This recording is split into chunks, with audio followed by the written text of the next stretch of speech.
The Mafia boss got a call at midnight.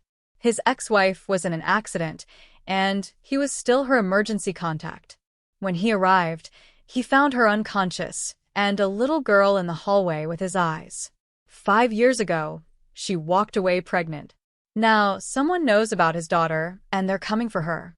The bourbon in Lorenzo Moretti's glass caught the amber glow of his desk lamp as he signed off on the last shipment manifest of the night. Legitimate business now. Imported Italian leather goods, high-end furniture, nothing that would interest the FBI anymore. 5 years clean, 5 years invisible, 5 years dead to the world that once called him king. His penthouse in Lower Manhattan was silent except for the hum of the city below. No guards at his door. No encrypted phones. No blood on his hands. Just a man who'd walked away from an empire because staying meant becoming a monster he couldn't recognize anymore. The phone on his desk, his only phone now, just a regular iPhone, lit up with an unknown number. He almost didn't answer. Old instincts screamed trap. But something made him swipe. Mr. Moretti? A woman's voice, professional but strained. This is Mount Sinai Hospital. I'm calling about Elena Russo. You're listed as her emergency contact. Lorenzo's hand froze halfway to his mouth. Elena. He hadn't heard that name spoken aloud in 5 years. What happened? His voice came out rougher than he intended. There was an accident. A hit-and-run in Brooklyn. She's in surgery now, but she's stable. However, sir, there's a child with her. A little girl. She won't talk to anyone, and we can't reach any other family members. Can you come?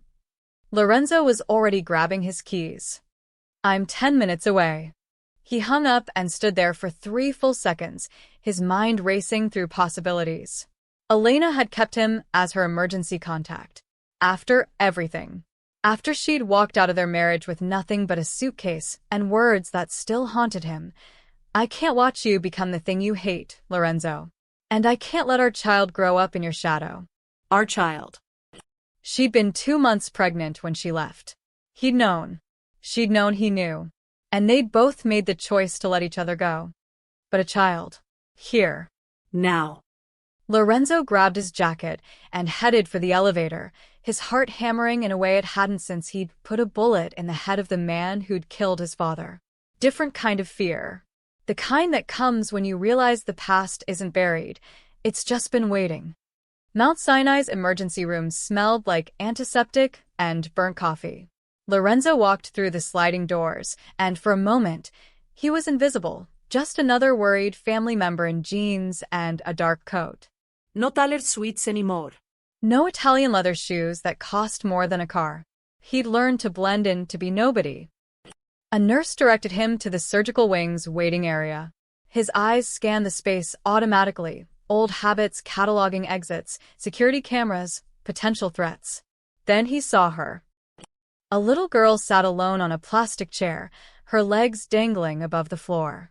She couldn't have been more than 6 years old. Dark curly hair fell around her face as she clutched a worn teddy bear to her chest.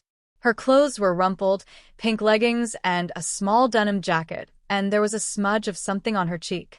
Chocolate, maybe. Lorenzo's breath caught. She had his eyes. Dark, almost black, with that same intense focus he saw in the mirror every morning. And her chin, that stubborn set to her jaw, that was pure Elena. He approached slowly, the way you'd approach a wounded animal. When he was 3 feet away, she looked up. For a moment, they just stared at each other. Are you my mommy's friend? Her voice was small, hesitant. Lorenzo crouched down to her level, his throat tight. I'm a friend. My name's Lorenzo. What's your name? Sophia. She hugged the bear tighter. Sofia Russo. Russo. Elena's maiden name. Not Moretti. Smart. Safer. That's a beautiful name, he said softly. Sophia, your mom is going to be okay. The doctors are taking good care of her. The car was really fast, Sophia's eyes filled with tears. Mommy pushed me out of the way, but she didn't move fast enough. Is it my fault? No. The word came out sharp, protective. Lorenzo caught himself, softened his tone. No, sweetheart. It's not your fault. Your mom was being brave. She was protecting you, because that's what moms do. What do dads do? The question hit him like a punch to the chest.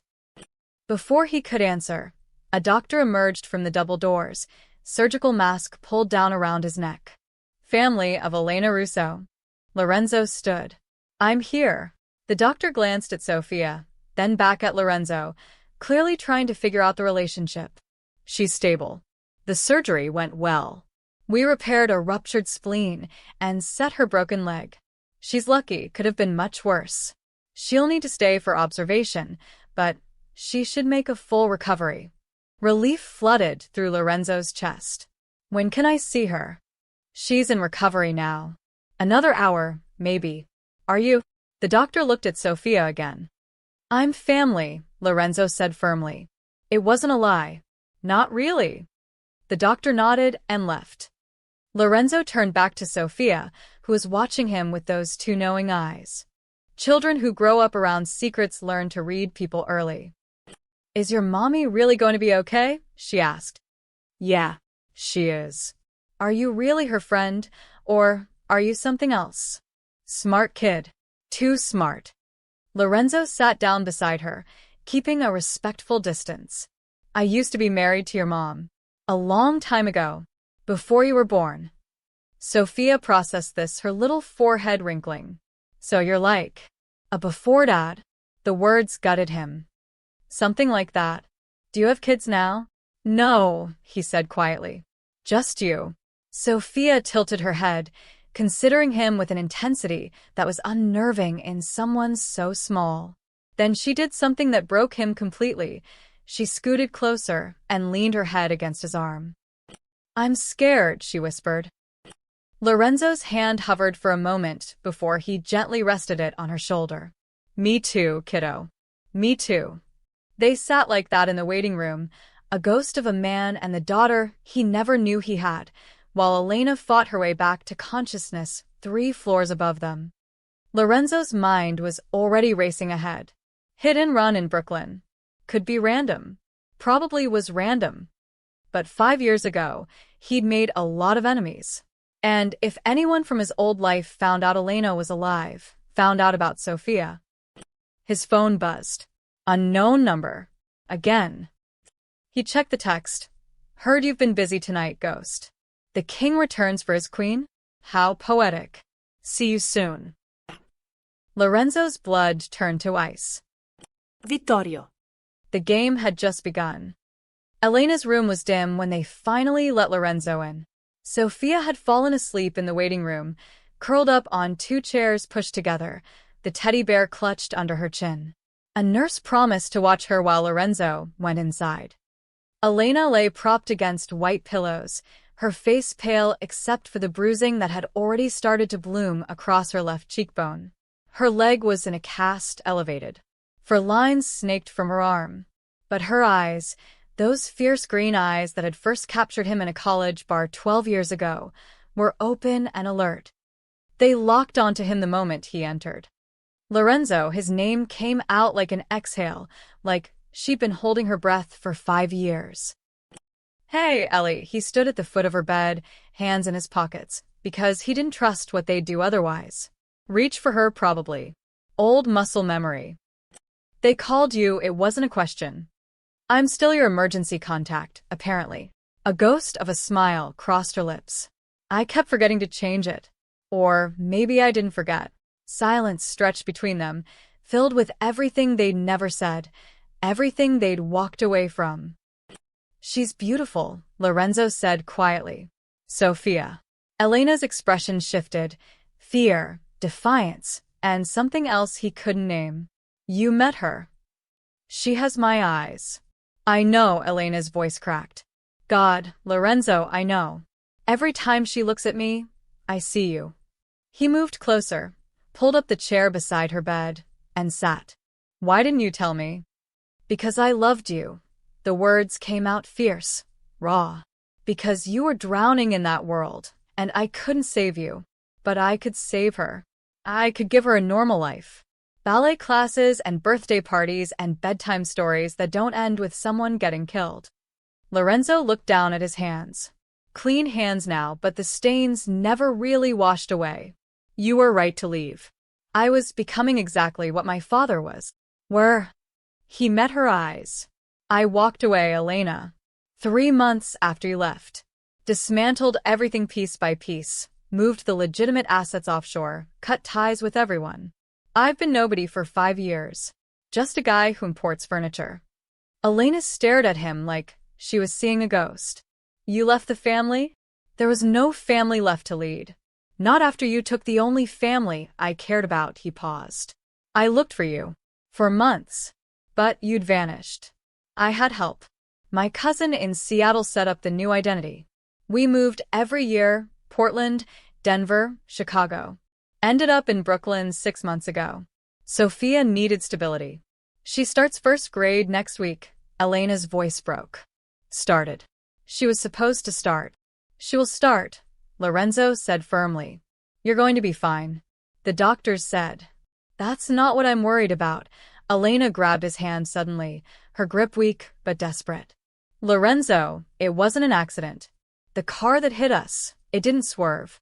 It didn't brake. It accelerated. Right at us. Ice flooded Lorenzo's veins. You're sure? I saw the driver's face. He was looking right at me. Right before I pushed Sophia away, tears streamed down Elena's cheeks. Someone found us. Someone knows. Lorenzo's jaw tightened. The text message. Vittorio. Tell me everything. What have you noticed? Anyone following you? Strange calls? Anything? Elena shook her head. Nothing. We've been careful. I work remotely as a graphic designer. Sophia goes to a small private school. We don't use social media. I thought we were safe. Vittorio Rossi sent me a message tonight. He knows I'm here. The color drained from Elena's face. Vittorio? Your old lieutenant. Not mine anymore. After I left, there was a power vacuum. He took over most of the northern operations. But he's sloppy, ambitious. He's made enemies. And he thinks getting to you through us will what? Bring you back? Kill you.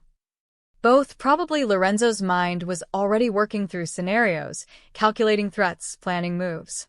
Old instincts kicking in like he'd never left. If word gets out that I have a daughter, every rival family will see her as leverage. She becomes a target. You become a target. Then what do we do? Elena's voice was steel despite the tears. Because I won't let anyone hurt her, Lorenzo. I'll disappear again. I'll take her somewhere he can't. You can barely walk. And he already knows where you are. Lorenzo squeezed her hand. There's only one way to keep her safe now. Don't say it. I have to come back. The words tasted like ash. Not permanently. Just long enough to remind them why they used to be afraid of me. You'll become that person again. The one I left. Maybe. Lorenzo stood, paced to the window, looked out at the city lights. Or maybe I've learned something in 5 years. Maybe I can be the monster just long enough to protect what matters, then walk away again. You really think you can control it? The violence? The rage? He turned back to her. For Sophia? I'll become whatever I need to be. Elena closed her eyes. She asked about you, didn't she? In the waiting room. She called me before Dad. Sob l'algo escape de Helena. That sounds like her. She's too smart for 6.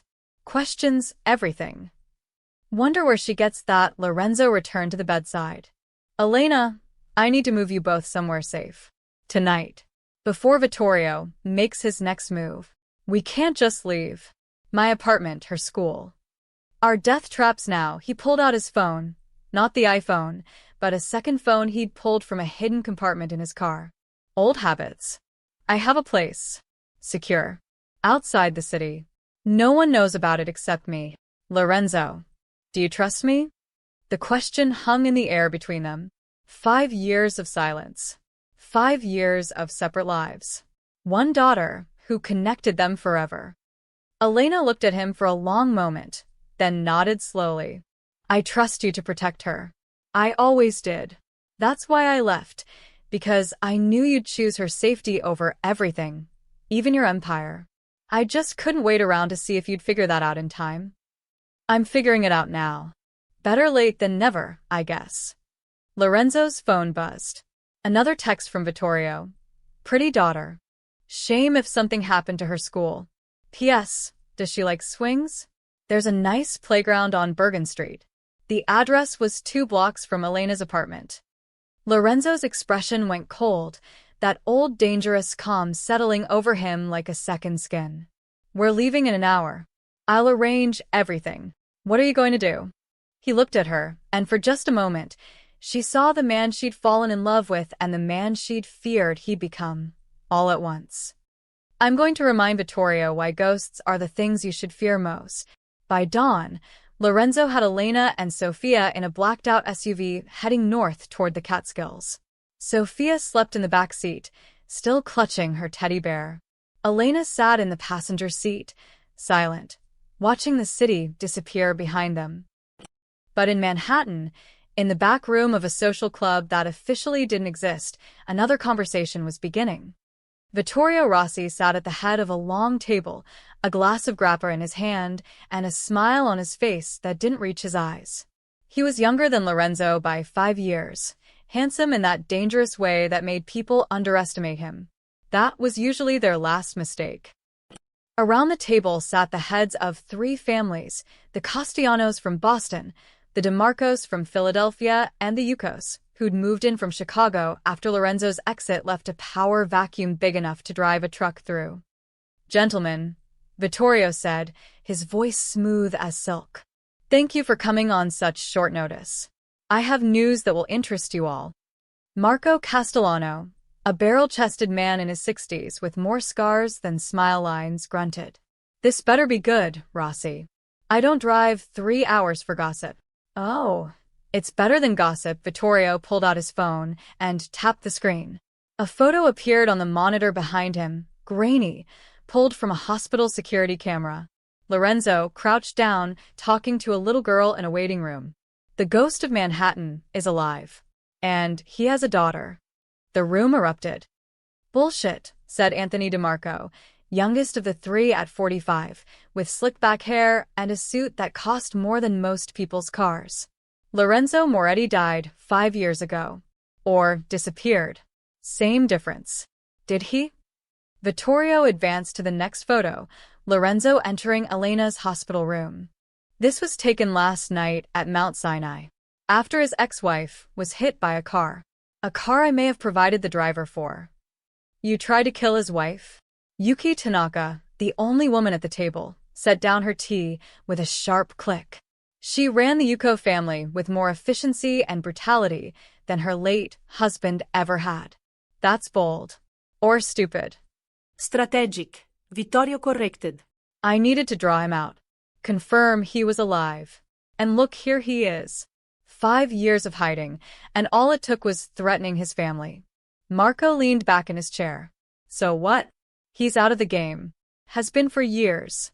Let sleeping dogs lie. Sleeping dogs don't have heirs. Vittorio's smile sharpened. That little girl? She's his blood. Direct line to the Moretti legacy.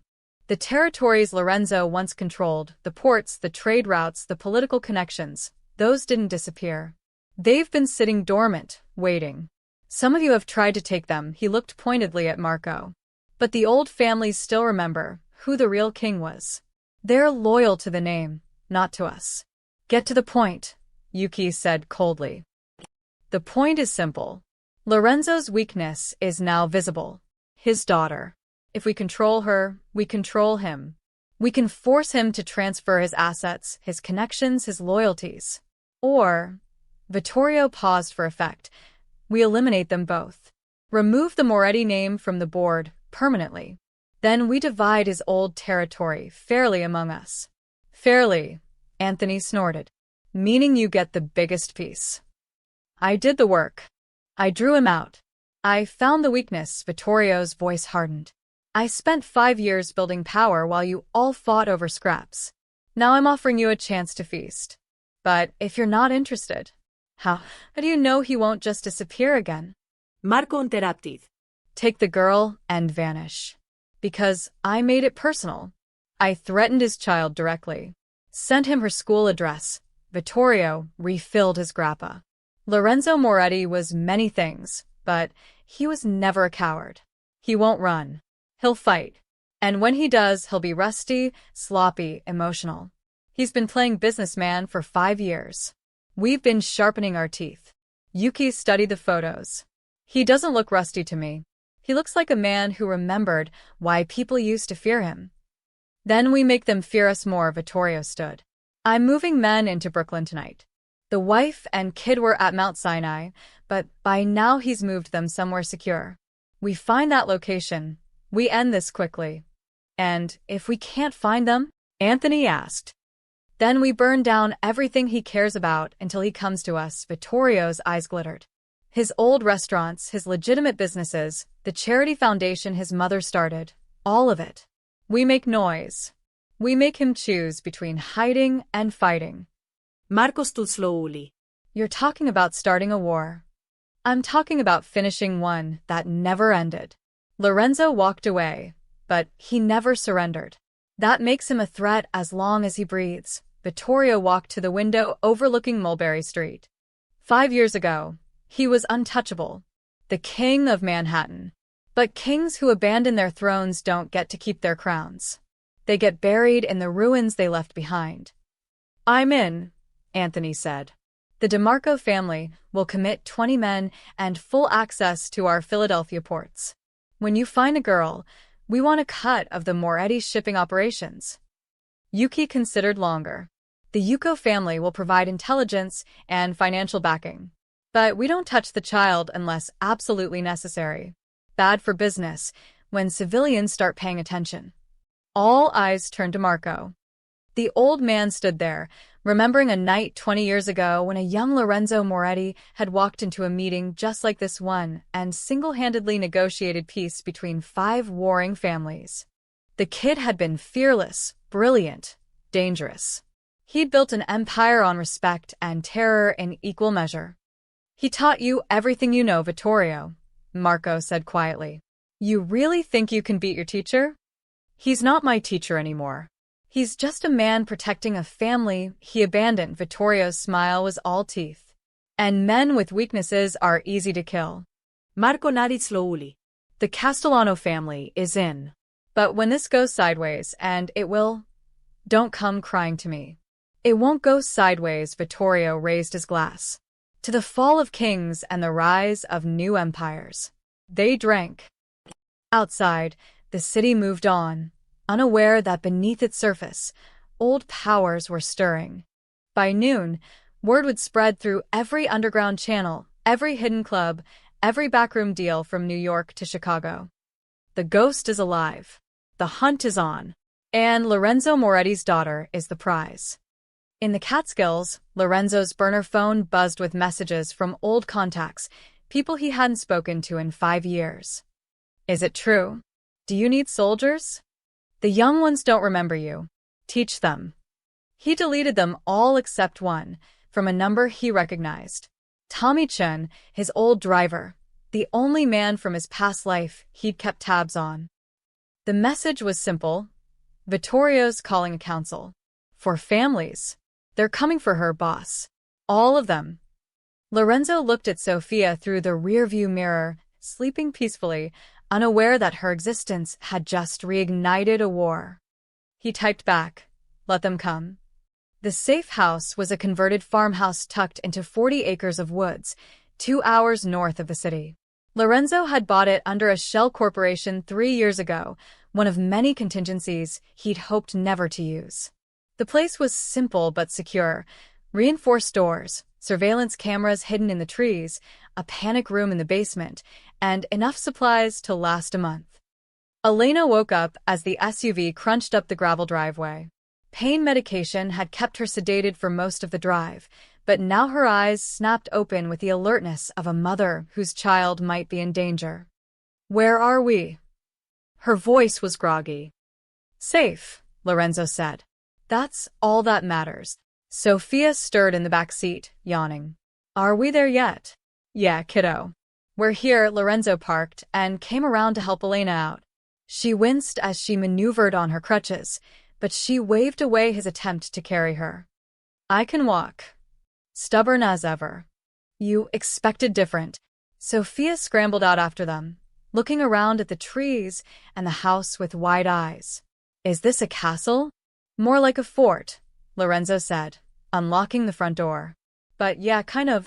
Inside, the house was sparsely furnished but clean. Lorenzo had called ahead. One of his few remaining trusted contacts had stocked the fridge and turned on the heat. The living room had a stone fireplace, comfortable couches, and windows that looked out onto the forest. Sophia immediately ran to explore, her teddy bear tucked under one arm. Elena watched her go, then turned to Lorenzo with fire in her eyes. How long do we have to hide here? As long as it takes. That's not an answer. Lorenzo set their bags down and faced her. Vittorio's called in 3 other families. They're mobilizing against us. Against her. So the answer is, until I make this problem disappear. And how exactly do you plan to do that? Elena's voice rose. You've been out of the game for 5 years, Lorenzo. You don't have soldiers. You don't have allies. You're one man against 4 families. I'm aware. Then explain to me how this ends without us running for the rest of our lives. Without Sophia growing up looking over her shoulder, wondering if every stranger on the street is coming to hurt her. Lorenzo was quiet for a moment. Then he said, You remember what you told me the day you left? I said a lot of things.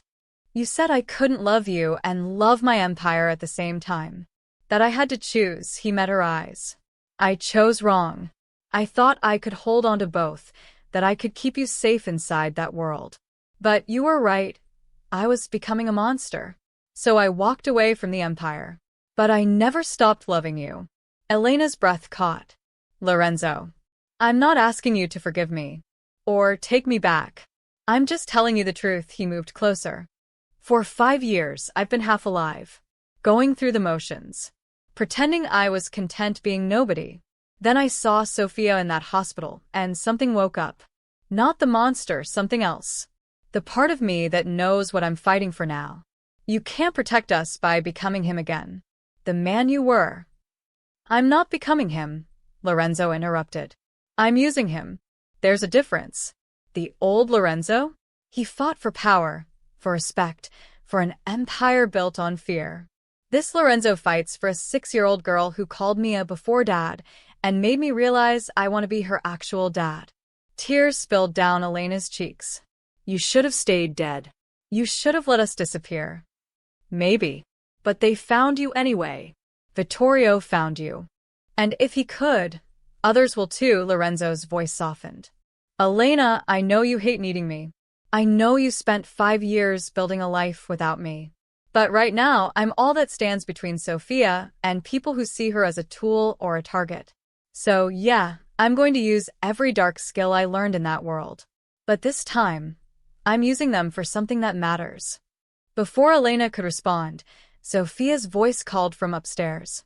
Mommy, there's a room with bunk beds. Can I sleep on the top?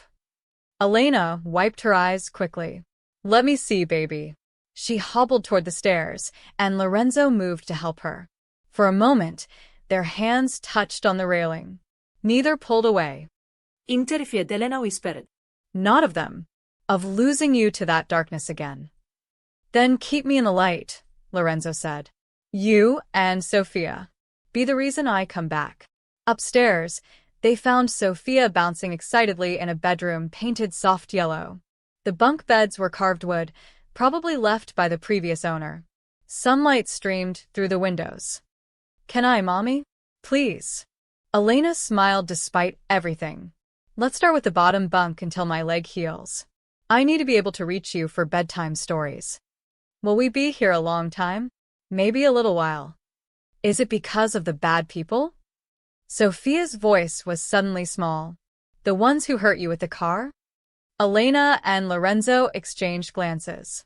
They'd always agreed to never lie to their child, back when they'd had those hypothetical conversations about parenting before everything fell apart. Elena knelt down carefully, wincing. Yes, sweetheart. There are some people who want to hurt us. But Lorenzo, she hesitated, then continued, your dad is going to make sure they can't. Sophia looked at Lorenzo with those dark, knowing eyes. Are you really my dad? The question hit him like a bullet. He crouched down beside Elena. Yeah. I am. I know I wasn't around before, and I'm sorry for that. But I'm here now, and I'm going to keep you and your mom safe. I promise. Do you know how to fight bad people? I used to be very good at it. Good. Sophia threw her arms around his neck suddenly, fiercely. Because I don't want mommy to get hurt again. Lorenzo's arms came up automatically, holding her tight. Over Sophia's shoulder, he saw Elena's face, torn between fear and something that looked dangerously like hope. His phone buzzed. He pulled it out carefully, not letting go of Sophia. The message was from Tommy. They hit your mother's foundation office. Burned it to the ground. Message spray-painted on the wall. We're coming for the princess. Lorenzo's expression went cold. Elena saw it. What happened? They just made it personal. He stood, gently setting Sophia down. I need to make a call. You two get settled. He walked downstairs, stepped outside into the cold afternoon air, and dialed a number he'd sworn never to use again. The voice that answered was rough, older, but unmistakable. I was wondering when you'd call, kid. Marco, Lorenzo said. We need to talk. I figured. Heard you've got trouble. Heard you're part of it. A pause. Then a low chuckle. Vittorio's ambitious. But he's young. Doesn't remember the old rules. The ones about families being off-limits. Are you asking me to remind him? I'm saying some of us remember why we used to sleep easy when you ran things. Order. Rules. Honor.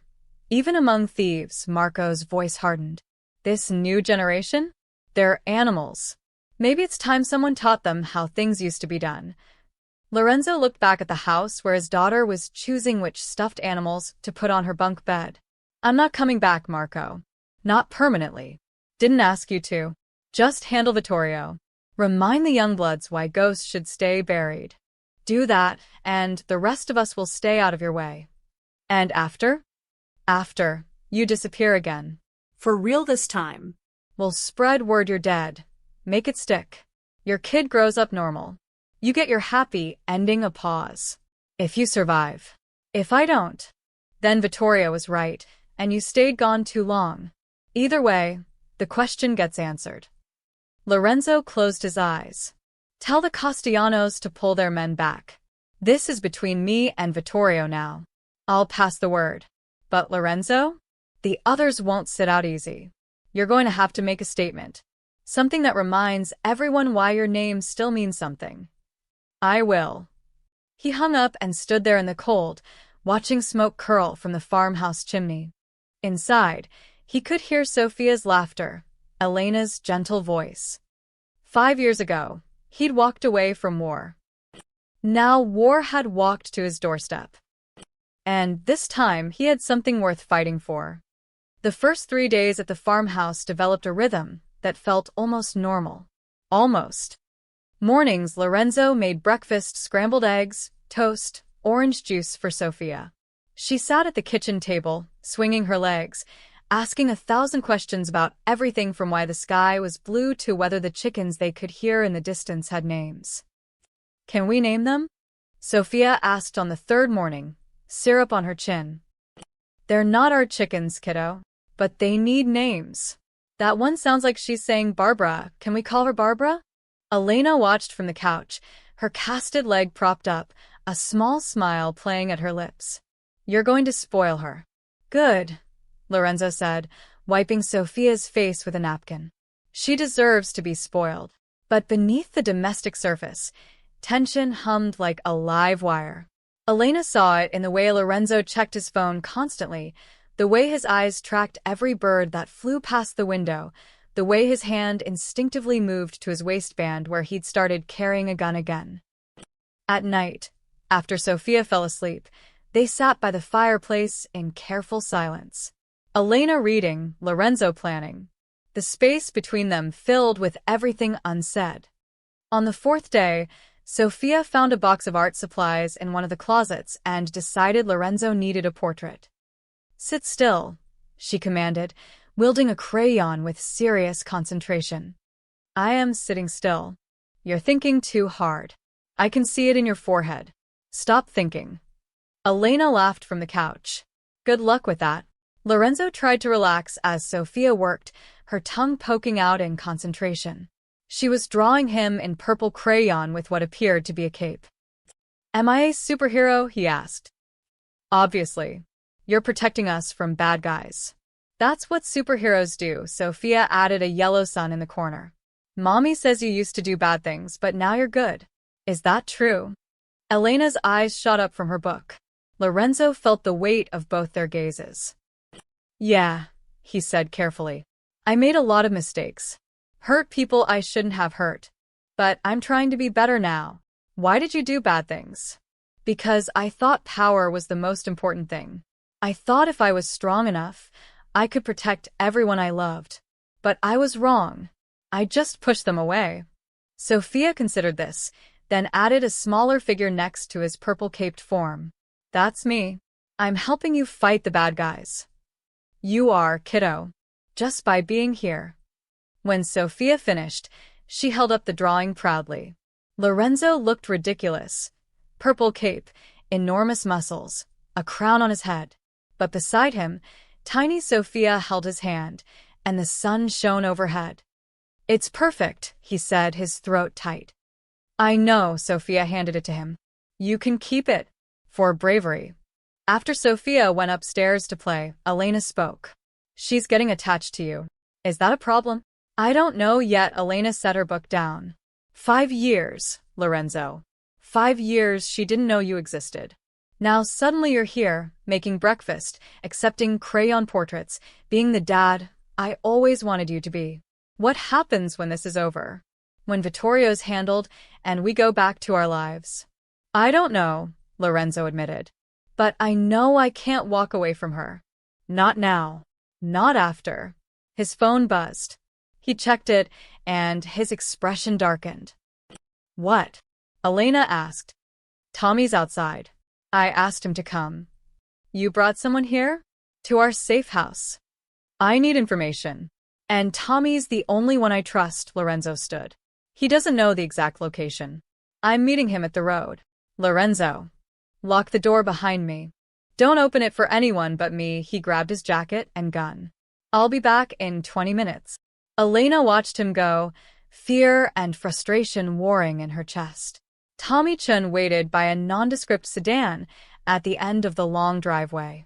He was in his 50s now, gray threading through his black hair, but he still had the alert posture of a man who'd survived decades in dangerous work. "Boss," he nodded as Lorenzo approached. The old title slipped out automatically. "Just Lorenzo now."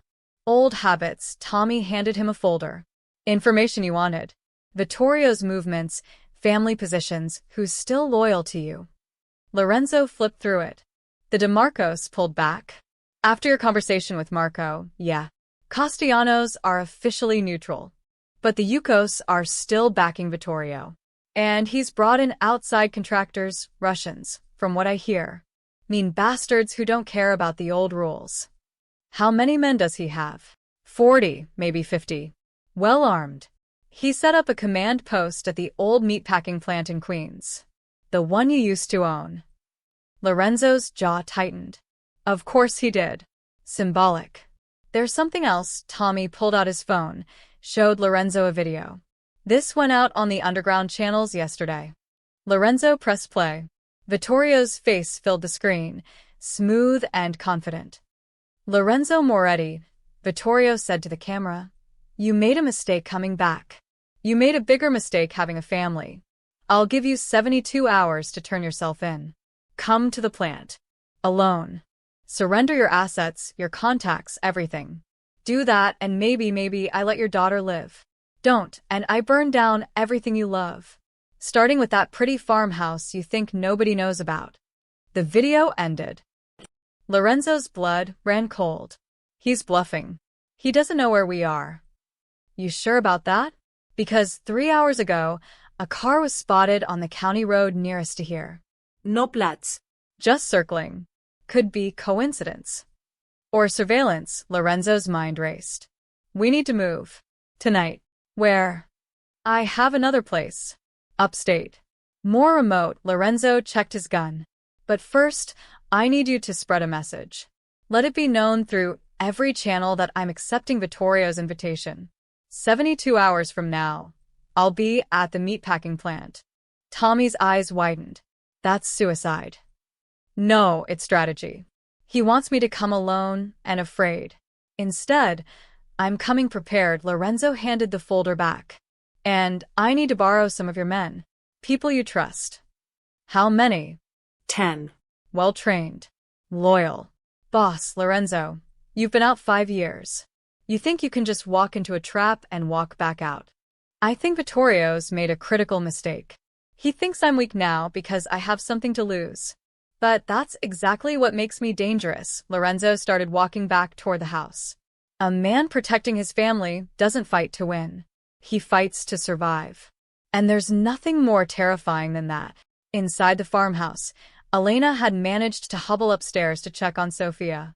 She found her daughter at the window, looking out at the darkening forest. What are you thinking about, baby? Is Lorenzo really my dad? Yes. He is. Sophia was quiet for a moment. I asked him to braid my hair tomorrow. Like you do. Do you think he knows how? Elena's heart clenched. I don't think so. But I bet he'd try if you ask. Good, Sophia turned from the window. I like him, Mommy. He has sad eyes, but they get happy when he looks at us. That means he loves us, right? Yes, sweetheart.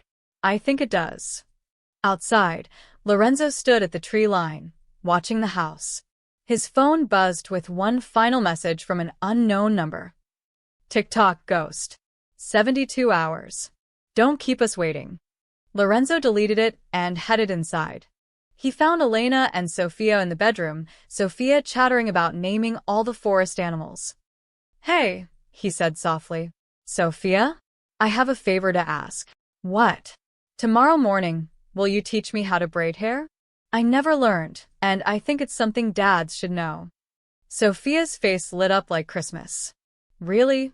Really?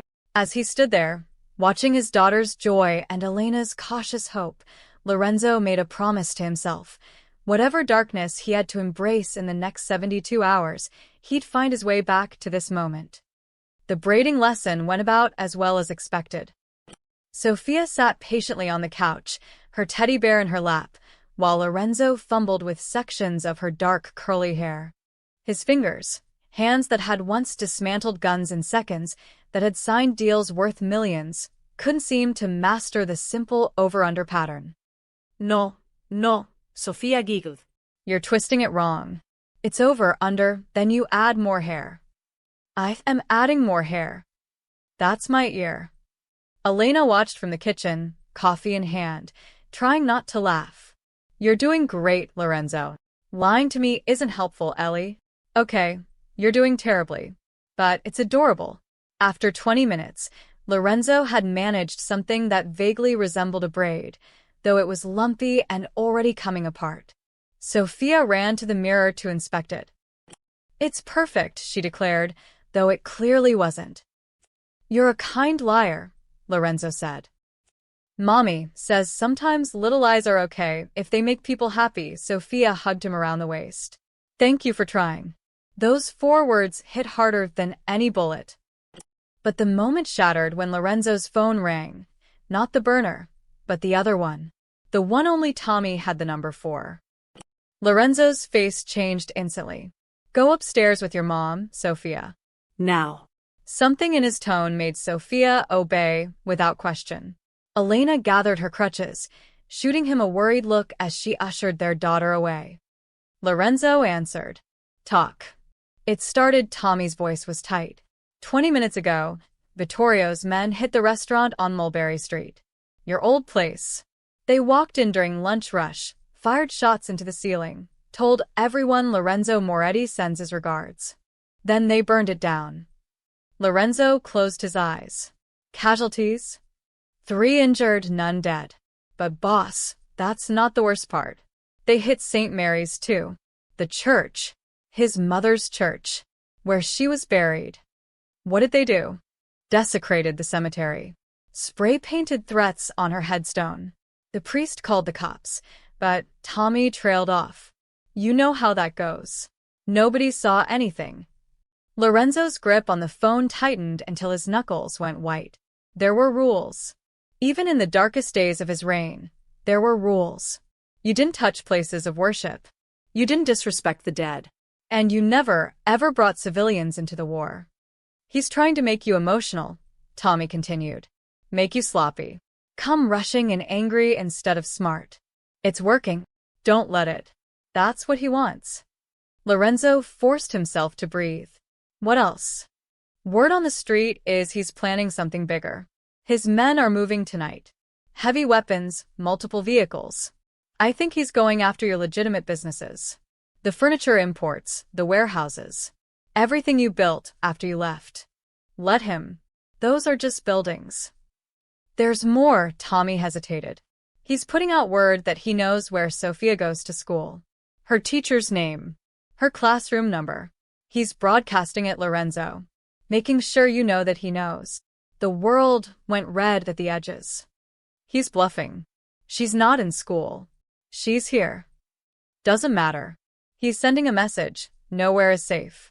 No one is off limits, Tommy's voice dropped. This isn't how we used to operate. This is scorched earth. He's trying to draw you out by destroying everything you've ever cared about. Lorenzo walked to the window, looking out at the forest. Upstairs, he could hear Sophia's laughter, Elena's gentle voice reading a story. What's the count now? How many families are still backing him? Just the Yukos. But they're all in. 15 men, plus Vittorio's 40. The Russians I mentioned? They arrived this morning. Ex-military.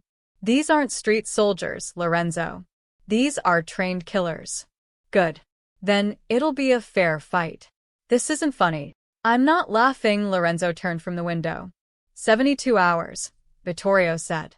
That leaves me 54. Tell your men to be ready tomorrow night. And Tommy, get me everything you can on the meatpacking plant. Floor plans, security, exits. Everything. You're really going through with it? Walking into his trap. It's not a trap if you know it's coming. It's an opportunity, Lorenzo ended the call. He stood there for a long moment, then climbed the stairs. Elena sat on Sophia's bed, the little girl curled against her side, half asleep.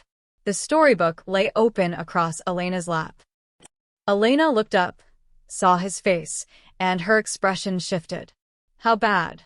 Can we talk outside? They moved to the hallway, leaving Sophia's door cracked open. Elena leaned on her crutches, waiting. He hit the restaurant. And the church. My mother's grave. Elena's hand flew to her mouth. Oh my God, Lorenzo. He's making it public. Loud. Wants everyone to know he's not afraid of me anymore.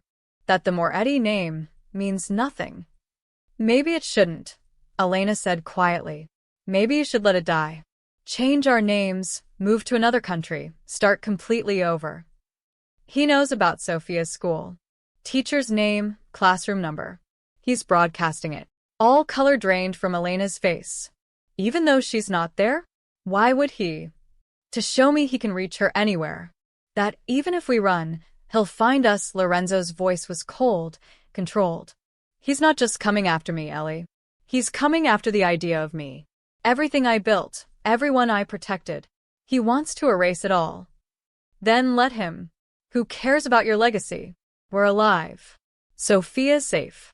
That's all that matters. She's only safe until the next psychopath decides a 6-year-old is leverage. Or the one after that. Or the one after that. Lorenzo moved closer. I can run with you. We can disappear. Change our names, our faces, everything. But we'll never stop running. Every shadow will be a threat. Every stranger, a potential enemy. Is that the life you want for her?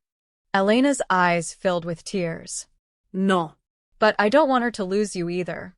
If you go after Vittorio, if you walk into whatever trap he's setting, I know what I'm doing. Do you? Because 5 years ago you were the king. Now you're one man with a gun and a death wish. I'm one man with everything to lose. That makes me more dangerous than I ever was. Lorenzo touched her face gently.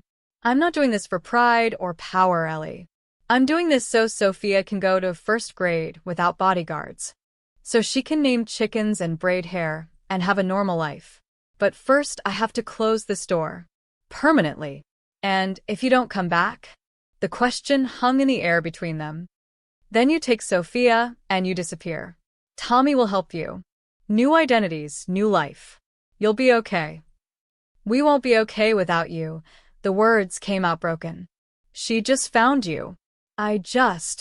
Elena stopped herself. Just what? I just started remembering why I fell in love with you. The man who makes terrible braids and lets a 6-year-old boss him around. Not the king. Just. Lorenzo. He kissed her forehead softly. Then I'll make sure I come back. Because I just started remembering what it feels like to be human. Downstairs, his burner phone buzzed with an incoming video message. Lorenzo pulled away from Elena, checked it. His blood turned to ice. The video showed the meatpacking plant, lights blazing, men with rifles patrolling, and in the center of the main floor, a chair, waiting. Vittorio's voice overlaid the footage. 48 hours now, Ghost. The clock's ticking. And every hour you make me wait, I destroy another piece of your old life. Tomorrow, it's the community center your mother founded. The day after? Well. Maybe I'll visit that pretty farmhouse. I hear the woods are lovely this time of year. The video cut to black, then one final image appeared, a photograph of the farmhouse, taken from the road. Recent. Today. Lorenzo's hands shook with rage. Elena saw his expression. What is it? We need to leave. Right now. Lorenzo. He knows where we are. They were packed and out of the farmhouse in 30 minutes. Sophia, confused and scared, clutched her teddy bear in the back seat while Elena tried to keep her calm. Lorenzo drove fast but controlled, his eyes constantly checking the mirrors. Where are we going? Sophia asked in a small voice. On an adventure, Elena said, forcing brightness into her tone. Right, Lorenzo? Right. A surprise aventure. But there was no adventure in Lorenzo's eyes. Only cold calculation. He drove for 2 hours, taking random turns, doubling back, making sure they weren't followed. Finally, he pulled into a small motel off Route 9, the kind of place that took cash and didn't ask questions. Stay here, he told Elena. Keep the door locked. I'll be back in 3 hours. Where are you going? To end this. But not the way Vittorio expects. Elena grabbed his arm. Lorenzo, please. Don't do anything stupid. I'm done being stupid. Now I'm being smart. He kissed Sophia's forehead. Be good for your mom, kiddo. Are you coming back? Always. He left before Elena could stop him. Lorenzo drove to a diner in Poughkeepsie and slid into a booth at the back. Tommy arrived 10 minutes later with a laptop and a grim expression. You're playing with fire, Tommy said, opening the computer. Good thing I know how to burn. Lorenzo studied the screen, detailed surveillance photos of the meatpacking plant, guard rotations, weapon counts. He's got 55 men. I've got 10. Those aren't good odds. So we get more men. No. We get smarter. Lorenzo zoomed in on a photo. Vittorio thinks I'm coming to fight. That I'll show up angry and stupid, guns blazing, trying to prove I'm still the king. That's what he's prepared for. What are you prepared for? Lorenzo smiled, but there was no warmth in it. Vittorio was my student. I taught him everything, tactics, strategy, how to read people. But there's one thing I never taught him. What's that? How to fight someone who doesn't care about winning.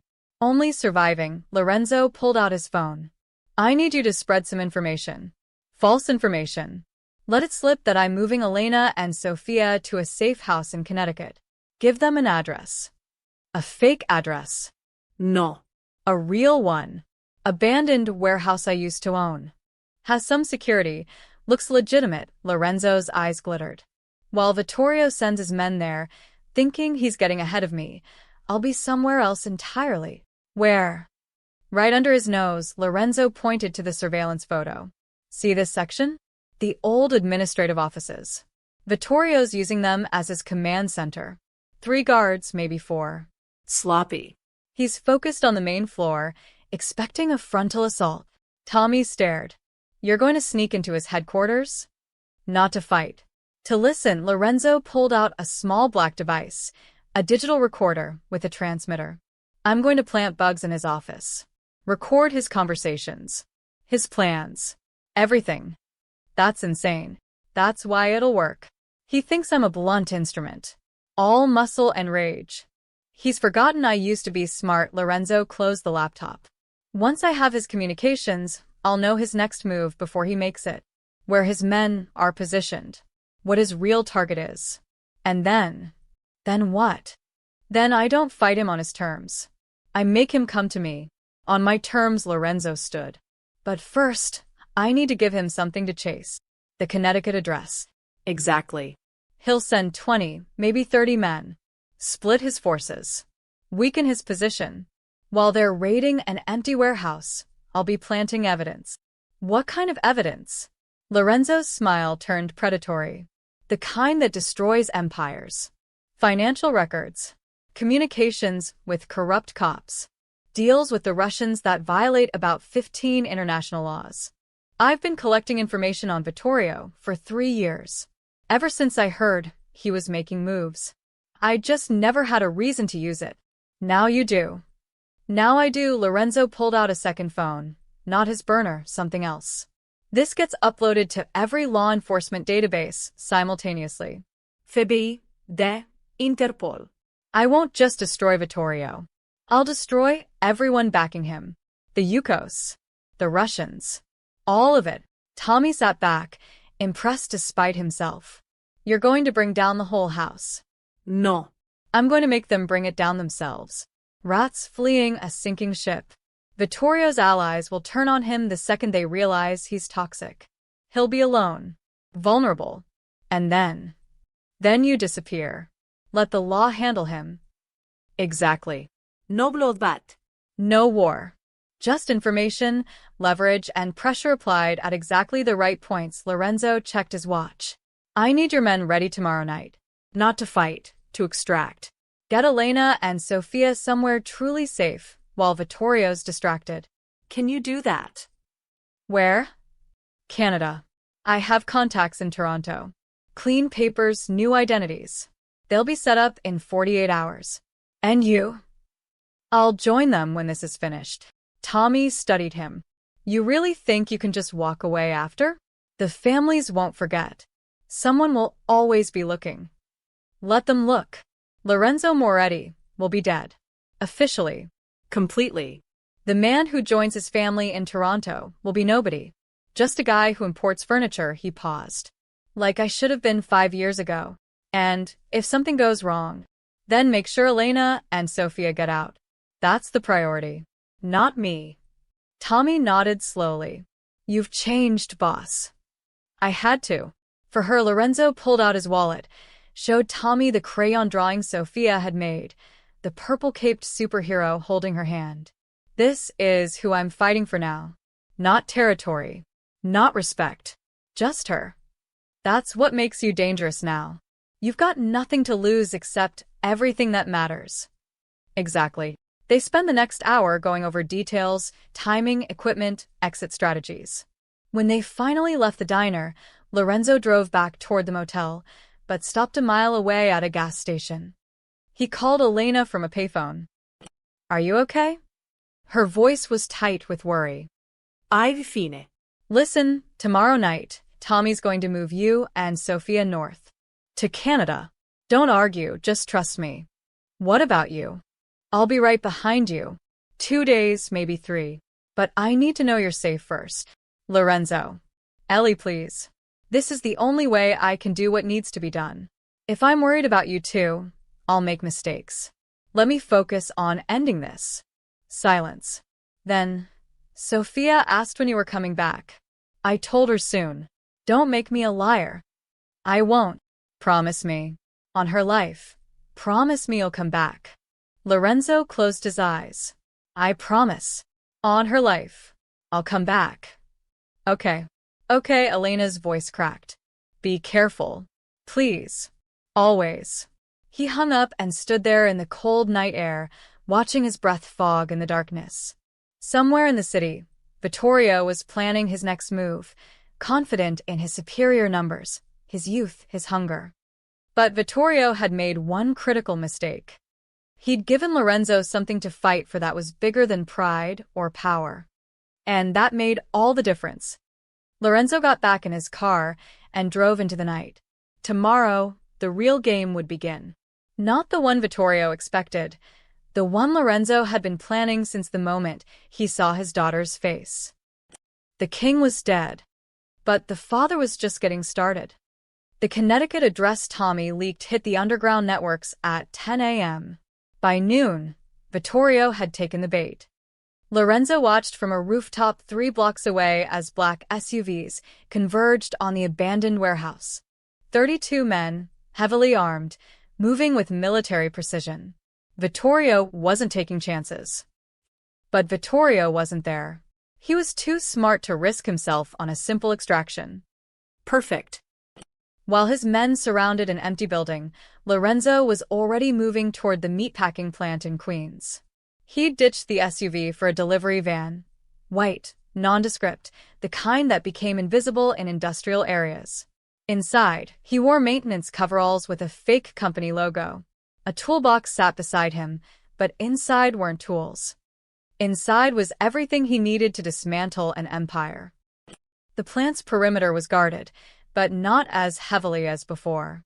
Vittorio had pulled men for the Connecticut operation. Only 12 remained, clustered near the main entrances. The administrative section, the old offices Lorenzo knew better than anyone, had just 3 guards. He parked 2 blocks away and approached on foot, carrying the toolbox. Just another maintenance worker doing a job. The guards barely glanced at him. HVAC repair, Lorenzo said, showing a fake work order. Got a call about the heating system in the offices. The guard, young and bored, waved him through. Make it quick. Lorenzo climbed the exterior stairs to the second-floor offices. The door was locked, but he'd installed these locks 15 years ago. Had them changed a dozen times since. But the building's bones were the same, and Lorenzo had always kept a backup plan. He bypassed the lock in 40 seconds. Inside, the offices were exactly as he'd remembered, long hallways, rooms converted into meeting spaces, and at the end, the main office. Vittorio's command center. The door was ajar. Lorenzo could hear voices, 2 men talking inside. Connecticut team just breached. Nothing yet, but they're clearing room by room. Good. When they confirmed the wife and kid, we moved to phase 2-inch. Lorenzo recognized the second voice. Marco's nephew, Tony, one of Vittorio's lieutenants. What's phase 2? The first voice asked. Leverage. We grab the kid, make Moretti watch what happens when you cross Vittorio Rossi. Then we put a bullet in all 3 of them. Send a message to anyone who thinks the old ways still matter. Lorenzo's hands tightened on the toolbox. Steady. Emotion makes you sloppy.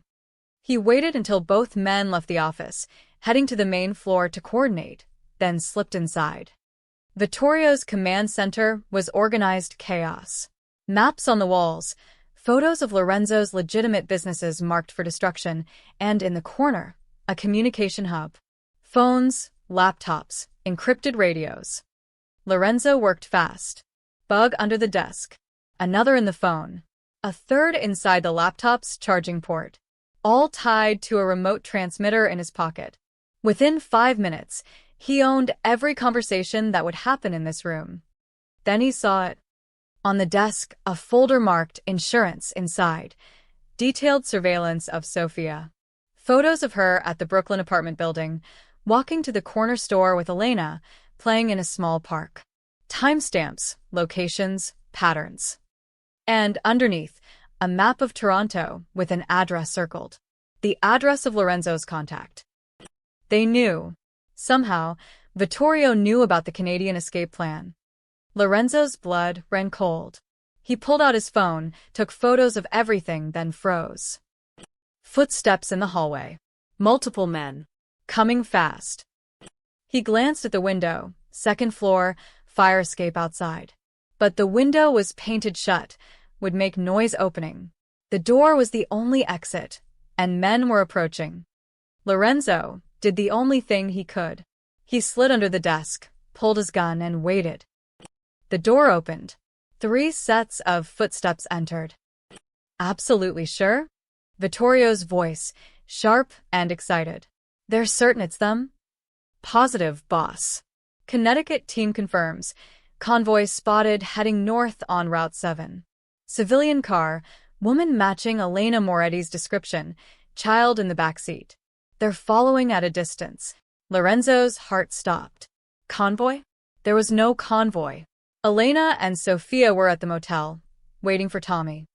Unless. Beautiful, Vittorio laughed. He thinks he's so smart, sending decoys to Connecticut while moving his real family somewhere else. But we've been tracking every car within 50 miles of that farmhouse. Did he really think we wouldn't notice? What do you want us to do? Let them get to the secondary location. Wherever Moretti thinks is safe. Then we take them. Use them to draw him out. Vittorio paused. Actually, no. Change of plans. Stop them now. On the highway. Make it look like an accident. Kill the wife. Take the kid.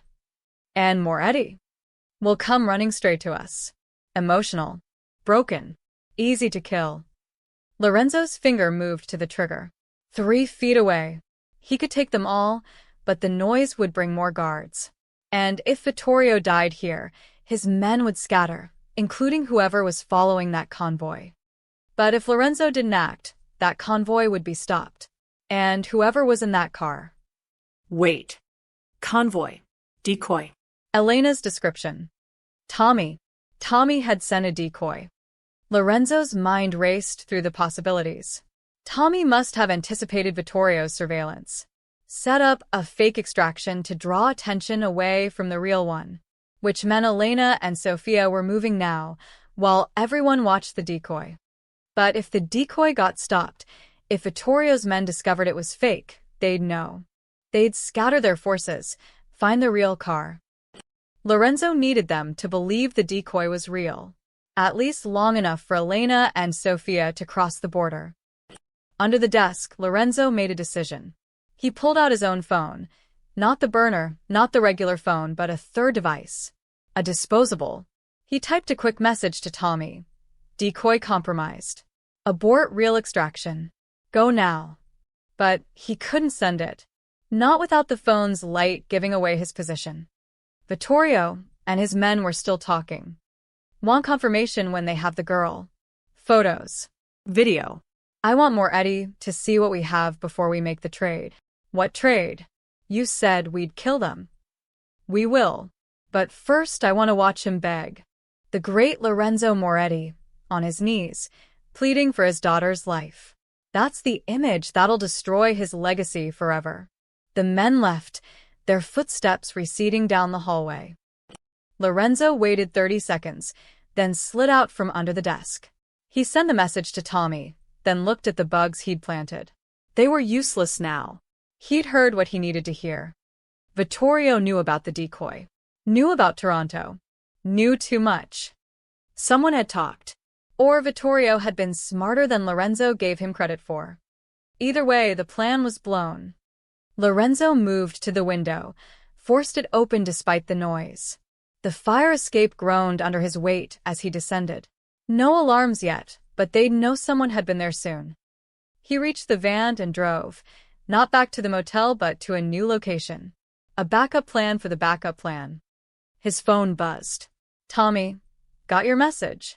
Real extraction already in motion. They're clean. ETA to border, 2 hours. Relief flooded through him. Elena and Sophia were safe. Moving. The decoy had worked perfectly, drawn all attention while the real escape happened invisibly. But then another message came through. Boss problem. Decoy car just got stopped. Highway patrol, but too many officers, wrong uniforms. It's Vittorio's men. They're about to discover it's empty. Lorenzo pulled over, his mind racing.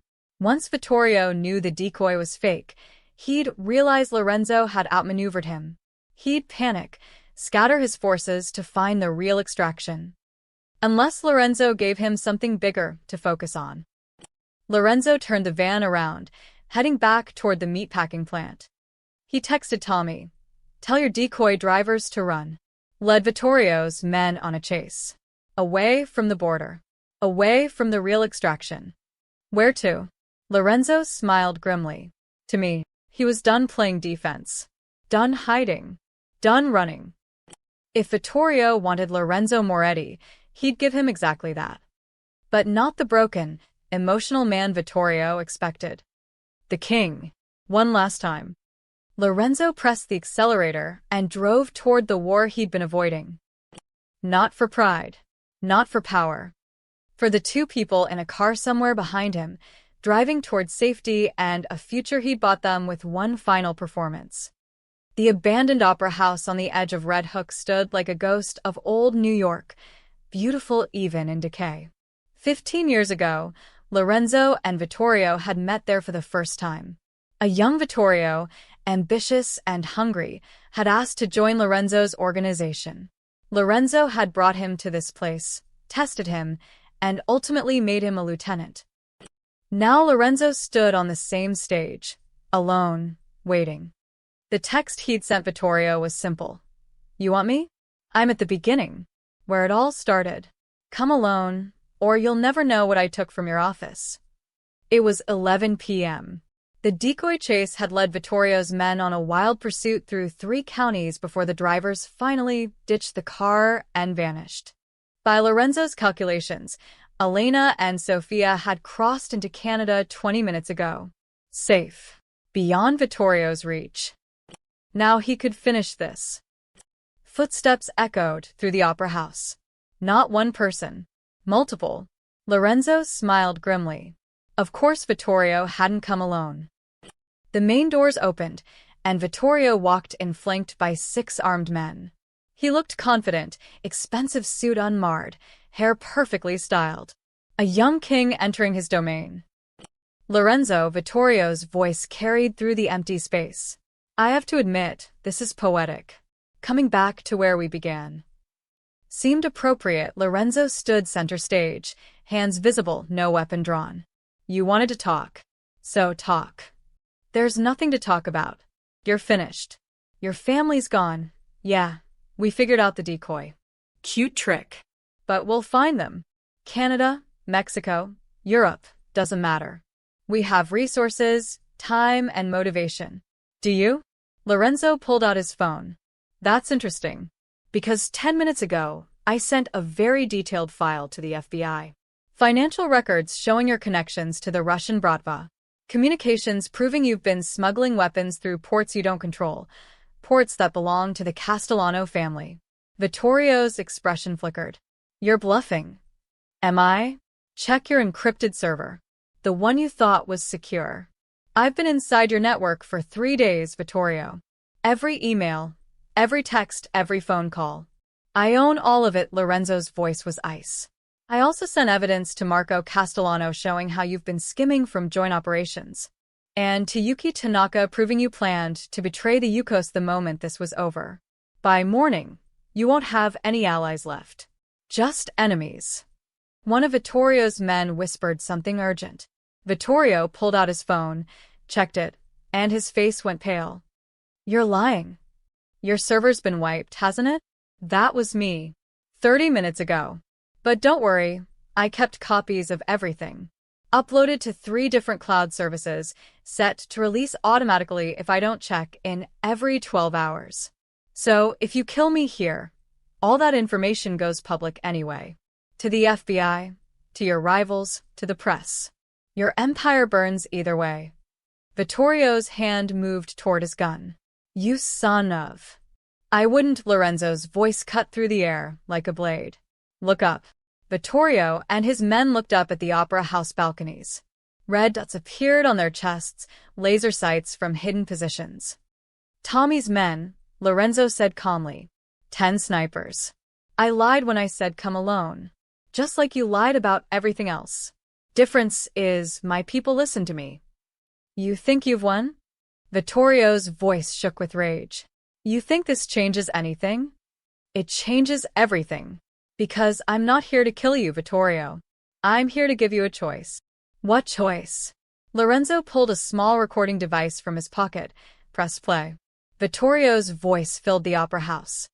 Want Moretti to watch what happens when you cross Vittorio Rossi. Then we put a bullet in all three of them. Send a message to anyone who thinks the old ways still matter. Another clip. Make it look like an accident. Kill the wife. Take the kid. And another. I want to watch him beg. The great Lorenzo Moretti, on his knees, pleading for his daughter's life. Lorenzo stopped the recording. That's just a sample. I have hours of your voice. Ordering hits. Threatening civilians. Planning to murder a 6-year-old child. Now, here's your choice. You can try to kill me here, and my snipers kill you and your men. The recordings go public, and the FBI tears apart everything you've built. Or what? You walk away. Tonight. Leave New York. Leave the families. Disappear the same way I did 5 years ago. I'll bury the evidence. Wipe it clean. You get to live, start over somewhere else. But you never come near my family again. Ever. Vittorio laughed, but it was hollow. You expect me to just run? Abandon everything I've built? I'm giving you what I took 5 years ago, a chance to walk away with your life. Most people don't get that option. I'm only offering because I don't want my daughter growing up knowing her father killed someone. I'm trying to be better, Vittorio. But if you make me choose between being good and protecting her, Lorenzo's eyes went cold. I'll choose her every single time. This is insane. The families won't let me just walk away. The families think you're toxic now. I made sure of that. Marco's already calling for your head. The Yukos are cutting ties. You're alone, Vittorio. The only question is whether you're smart enough to stay alive. Sirens wailed in the distance. Growing closer. What's that? Vittorio asked. Insurance. I called in an anonymous tip about illegal weapons at this location. The police will be here in about 3 minutes. You can be here when they arrive and answer questions about why you're meeting with a dead man, or you can leave. Now. Vittorio's jaw clenched. His hand hovered near his gun. For a moment, Lorenzo thought he'd choose violence. The red dots on the men's chests seemed to glow brighter. Then Vittorio lowered his hand. You've ruined me. No. I've freed you. The same way Elena freed me 5 years ago, Lorenzo's voice softened slightly. I taught you to be a king, Vittorio. But I never taught you the most important lesson. Some crowns aren't worth wearing. Walk away. Start over. Be someone your mother would be proud of instead of someone she'd fear. My mother's dead. So was I for 5 years. But I came back. You can too. Just not here. Not as this. The sirens were closer now. 2 minutes, maybe less. Vittorio looked at his men, then back at Lorenzo. If I ever see you again. You won't. Because Lorenzo Moretti died tonight. In this opera house. Officially. Completely, Lorenzo pulled out a fake passport, driver's license documents. He dropped them on the stage. Burn these. Let them find the ashes. Let everyone think I'm finally gone. You get to live, I get to disappear. We both win. This isn't winning. No. It's surviving. Learn the difference. The opera house doors burst open, not police, but Tommy and his men, moving quickly. Boss, we need to go. Now. Real cops are 90 seconds out. Lorenzo backed toward the stage exit, keeping his eyes on Vittorio. Choose, Vittorio. Life or pride? You've got 30 seconds. Vittorio stood there, surrounded by reds, sirens screaming closer, his empire crumbling around him. Then, he did something Lorenzo didn't expect. He smiled. A real smile, not the practiced one he wore like armor. You really did it. You actually got out and stayed out. I thought it was impossible. It's not, but it's hard. Harder than fighting. Lorenzo paused at the exit. Don't make the same mistakes I did. Don't wait until you've lost everything to figure out what matters. Blue and red lights flashed through the opera house windows. Vittorio turned to his men. We're leaving. Different exits. Scatter. Don't come back. He looked at Lorenzo one last time. Tell your daughter, tell her she's lucky to have a father who chose her over everything else. Tell her yourself. Someday, when you've become someone worth meeting. Lorenzo disappeared through the stage exit as police poured through the front doors. Behind him, he heard Vittorio and his men scattering, heard the police finding nothing but empty space and burned documents on a stage. By the time they searched the building, everyone was gone. Just ghosts and echoes in an abandoned opera house where two kings had met and one had finally learned to let go. The news broke at 6 a.m. Mob boss Lorenzo Moretti confirmed dead in Queens warehouse fire. The story spread like wildfire through every news channel, every underground network, every whispered conversation in the places where New York's shadows did business. According to reports, Lorenzo Moretti had been killed in an explosion at an abandoned meatpacking plant, the same location where Vittorio Rossi had established his operations. DNA evidence from dental records confirmed the body. Security footage showed a man matching Moretti's description entering the building hours before the fire. No one questioned it. After all, ghosts eventually become corpses. By noon, the dominoes started falling. The FBI raided 17 locations across New York, New Jersey, and Philadelphia. They seized servers, arrested low-level operators, and announced a major operation against organized crime networks with ties to international weapons trafficking.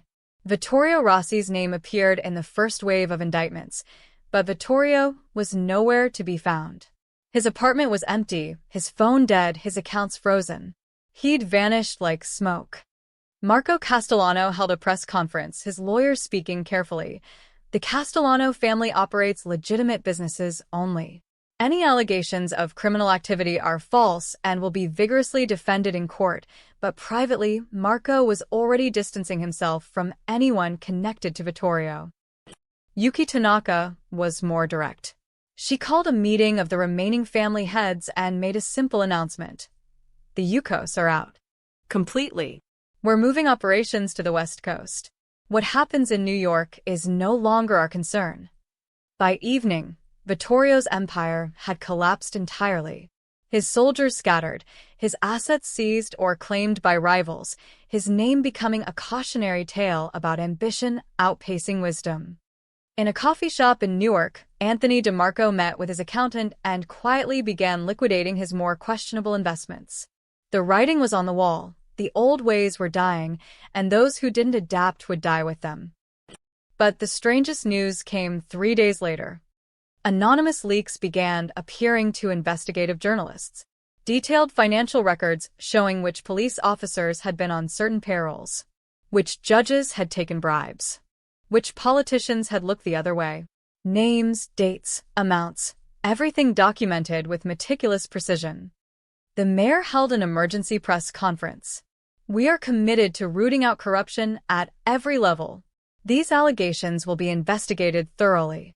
By the end of the week, 12 NYPD officers were suspended, 4 city councilmen resigned, and the district attorney announced a special task force. Someone was cleaning house. Someone with access to decades of dirty secrets. Tommy Chin watched the news from his apartment, a slight smile on his face. He knew exactly who was behind the leaks. One final gift from a ghost, burning down the corrupt systems that had allowed men like Vittorio to flourish. His phone buzzed. Unknown number. Single text. Thank you for everything. Give them hell. And Tommy deleted the message and poured himself a drink. To absent friends and new beginnings. Across the city, in places high and low, people reacted to Lorenzo Moretti's death in different ways. At St. Mary's Church, Father Michael held a quiet memorial.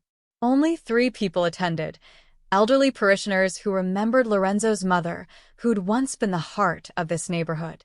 They prayed for his soul, hoping he'd found peace. At the restaurant on Mulberry Street, burned but being rebuilt, the new owner found an envelope of cash in the mailbox. No note, just enough money to finish the renovations. Ugh. Impossible to trace. At the community center Rosa Moretti had founded 40 years ago, the director discovered their mortgage had been mysteriously paid off. The bank claimed it was an accounting correction, but the director knew better. She hung a small photo of Rosa in the hallway, next to it a handwritten sign. Some legacies never die.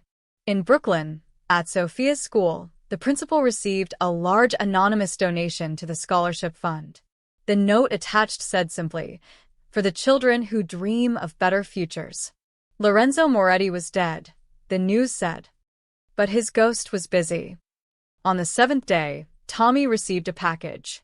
Inside was a burner phone with a single contact saved, family. He didn't call it. He just kept it charged, waiting. The phone rang at midnight. "It's me," Lorenzo's voice, quiet and tired. "Are they looking?" "Not anymore. The FBI is satisfied. The families consider you gone. Vittorio's warrant just went international, but smart money says he's already in South America somewhere." "Good. How's the family?" A pause. Then, "Perfect. She started school today. First grade, just like Elena wanted. Cried a little at drop-off, but came home excited about her teacher and new friends. Normal kid problems." Tommy smiled. "And Elena?"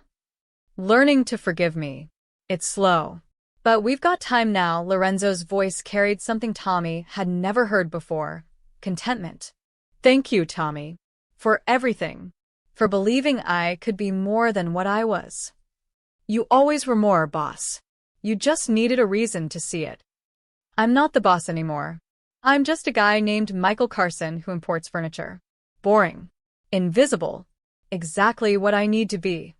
Michael Carson. That's a terrible name. Sophia picked it. Said I looked like a Michael. Tommy laughed. "She's got your instincts." "God, I hope not. I hope she never has to develop those instincts." A breath. "I'm destroying this phone after this call. You won't hear from me again. We're really gone this time." "I know." Tommy raised his glass to the phone. "Be happy, Lorenzo. You earned it. So did you. Take care of the old neighborhood for me. Keep them honest." Someone has to." The line went quiet for a moment. Two old friends saying goodbye. "Tommy, one more thing." "Yeah. If Sophia ever asks about me, about who I was before, tell her the truth. Tell her I was a bad man who tried to be good. That I made mistakes, but I tried to fix them. Don't make me a hero. Just make me human." "I will. Now go. Be with your family." The call ended. Tommy sat in his apartment, looking out at the city lights. Somewhere out there, probably Toronto or Vancouver or some quiet town nobody had heard of, Lorenzo Moretti was reading bedtime stories and making terrible braids and learning what it meant to be a father. The king was dead. Long live the father. Tommy finished his drink, smashed the burner phone, and scattered the pieces. Some ghosts deserve to rest in peace. And some men deserve their second chances. 3 weeks later, Victoria, British Columbia. The small coastal house sat tucked behind a row of cedar trees, the kind of place where neighbors minded their own business and city noise was replaced by ocean waves. Elena stood in the kitchen, cooking dinner while rain pattered against the windows. She moved easier now. The cast was off, replaced by a walking boot she'd be rid of in another week. Physical therapy 3 times a week. Normal problems. Human problems. Sophia sat at the table, coloring. Her new school uniform, navy blue with a crest, hung on the back of her chair, ready for tomorrow. She'd been nervous about starting at yet another new school, but the teacher had been kind during the visit, and there was a girl next door her age who'd already invited her over to play. Normal. They were building something normal. "Mommy, do you think Barbara misses us?" Sophia asked, not looking up from her drawing. "Who's Barbara?" "The chicken. From the farmhouse. Remember?" Elena smiled sadly. "I'm sure she's fine, baby. Chickens are very resilient. Like us." "Yeah." "Like us." The doorbell rang. Elena froze.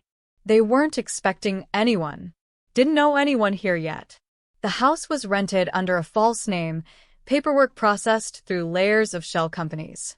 Stay here, she told Sophia, reaching for the phone Tommy had given her.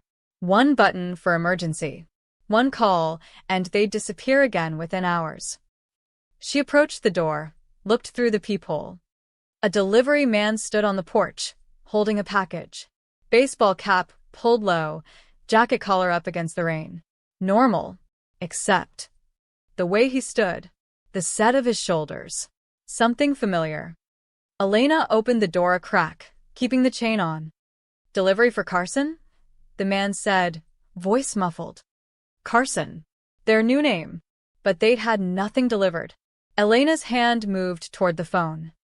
Then the delivery man looked up, and she saw his eyes. Dark.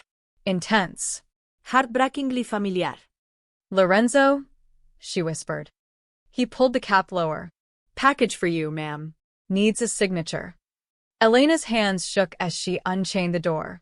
He stepped inside quickly, closed it behind him, and only then pulled off the cap.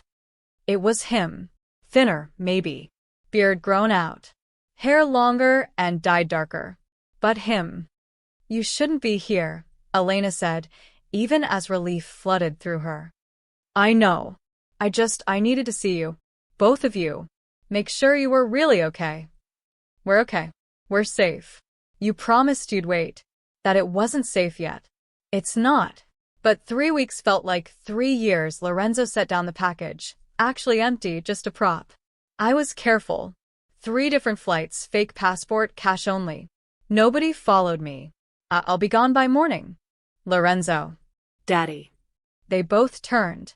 Sophia stood in the kitchen doorway, clutching her teddy bear, eyes wide. Hey, kiddo, Lorenzo said softly. Sophia ran to him, and he caught her, lifting her up. She wrapped her arms around his neck and buried her face in his shoulder. You came back, she said into his jacket.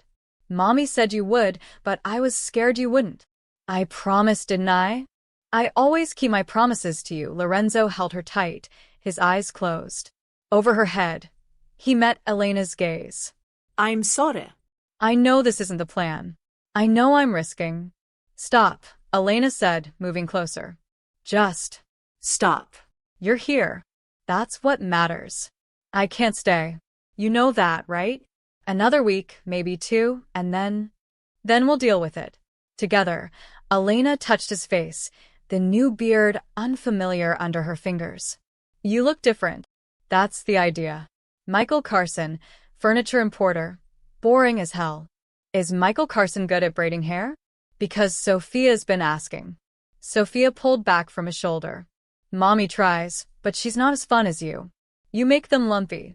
Lorenzo laughed, and the sound was lighter than Elena had heard in years. Lumpy braids are my specialty. They stood there, the 3 of them, while rain drummed on the roof and the ocean whispered in the distance. A strange little family, built from ruins and second chances. Have you eaten? Elena asked finally. Not really. Been traveling for 18 hours. Then sit. I made too much anyway. She moved back to the kitchen, her heart doing complicated things in her chest. He was here. Stupidly, dangerously, wonderfully here. Sophia dragged Lorenzo to the table, showed him her drawings. This is our new house. And this is you, me, and Mommy. See? We're all holding hands. In the drawing, 3 figures stood in front of a small house. A man, a woman, a little girl. Simple. Perfect. It's beautiful, Lorenzo said. I know. Sophia climbed into his lap. Are you staying forever now? Lorenzo and Elena exchanged glances. Not forever, Lorenzo said carefully. But I'll come visit. As often as I can. And when it's safe, really safe, maybe I can stay longer. When will that be? I don't know, kiddo. But I'm working on it. Elena served dinner, pasta, simple and warm. They ate together, Sophia chattering about her new school, the girl next door, a cat she'd seen in the garden. Normal conversation. Domestic. Like they were a real family instead of 3 people hiding from the world. After dinner, Sophia asked Lorenzo to read her a bedtime story. Just one, Elena said. It's already past your bedtime. 2, Sophia negotiated. 1.5.